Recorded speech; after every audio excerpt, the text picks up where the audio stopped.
In the kindergarten, we used to do many activities.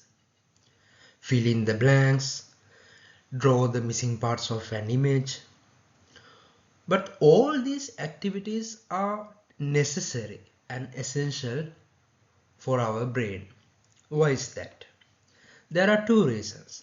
Number one, now suppose you have to fill in these blanks of an image of a butterfly here. But the problem is that there are two structures of information that you need to know. First, you should know the global structure of this image. So essentially you should know this is an image of a blue color butterfly.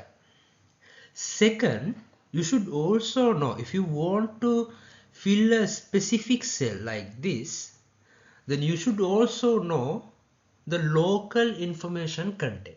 So you should be able to combine those information, and this is essentially allowing you to learn semantic information, the essential meaning of what is in the image.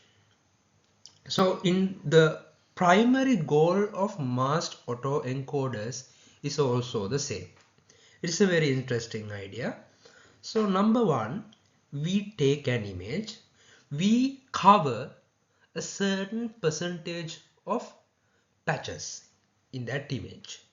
So essentially we are saying masking. Then the remaining patches are being stacked into a vector, and then we feed it as an input to the encoder. An encoder maps that input to a low dimensional embedding. Then using that low dimensional embedding, so we assume that this low dimensional embedding has both global and local information of the input, and then using that low dimensional embedding, we predict what are the missing patches, so masked patches. So this model has an encoder and a decoder. As a result, we call this an autoencoder.